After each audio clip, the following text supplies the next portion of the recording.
Good morning students. आज हम बात करते हैं आपके नाइन्थ क्लास इंग्लिश के बीहाइव के second chapter the sound of music. The sound of music, ये इसके the chapter has two parts. One is Evelyn Glennie and second one is Bismillah Khan. So today we talk about Evelyn गिलेनी।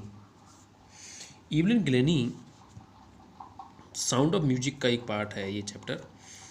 इसमें आपको ये बताया गया है कि किस तरीके से एक लड़की जो कि डीफ थी, डीफ का मतलब है गूंग, मतलब वो बहरी थी बिल्कुल, और she can not hear at all, she was totally deaf.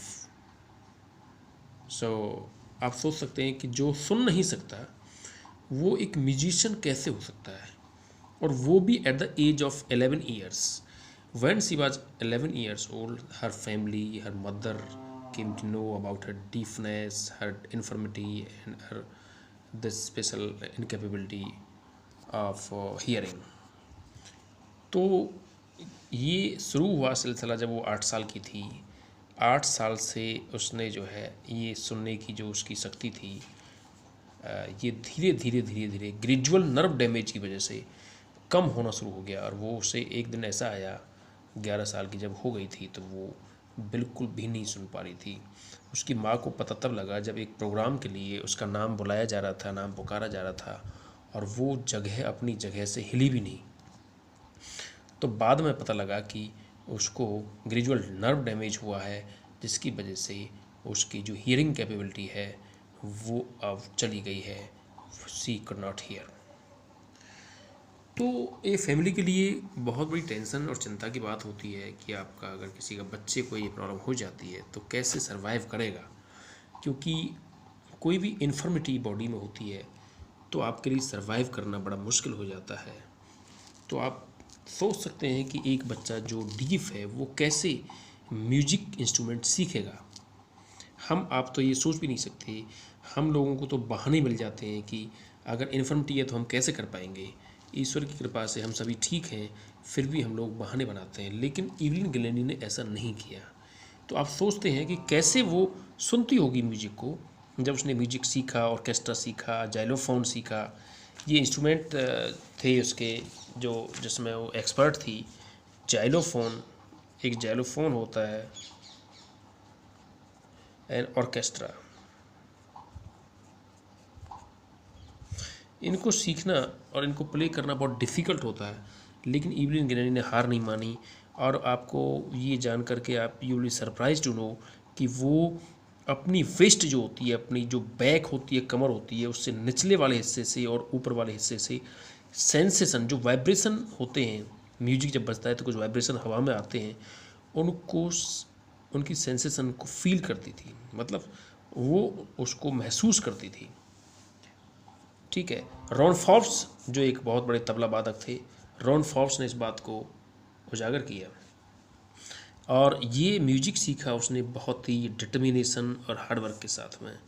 जब वो 16 साल की थी, at the age of 16 years old, उसका रॉयल अकेडमी ऑफ म्यूजिक, ये यूनाइटेड किंगडम लंदन में है, वहाँ पर उसका ऑडिशन लिया गया। तो बहुत अच्छा ऑडिशन था। यहाँ से ही, रॉयल अकेडमी से ही उसने अपना म्यूजिक सीखा। लैंग्वेज जो जानती थी वो फ्रेंच लैंग्वेज जानती थी, जापानीज लैंग्वेज जानती थी। ये पता नहीं, ऐसा इस चैप्टर में क्लियर नहीं है कि कैसे इन दोनों ही भाषाओं को उसने सीखा।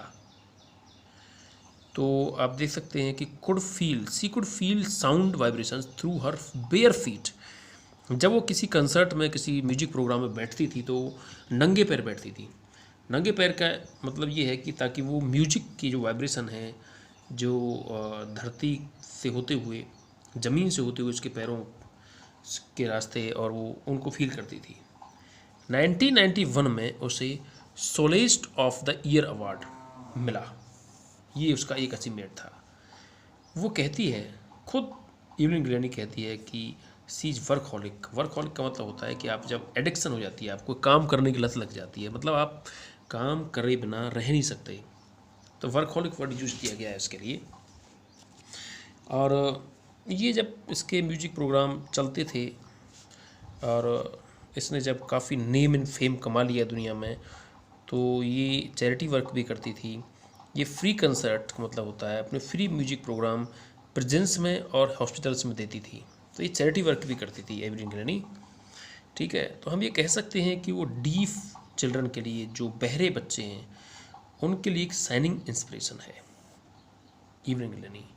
और उनके लिए भी जिनको किसी न किसी तरीके की इन्फर्मिटी है, हैंडीकैप है जो, और वो ये सोचते हैं कि हमारा जीवन बेकार है, हम तो हैंडीकैप्ड हैं, हमें फिजिकल इन्फर्मिटी है, हम कुछ नहीं कर सकते, हम दूसरों से कम हैं, उनके लिए एक बहुत बड़ा इंस्पिरेशन है, एक प्रेरणा का स्रोत है कि चाहे आप हैंडीकैप्ड हो भी, भगवान ने अगर आपसे एक शक्ति छीनी है, लेकिन आपको एक्स्ट्रा ऑर्डिनरी टैलेंट ईश्वर देता है।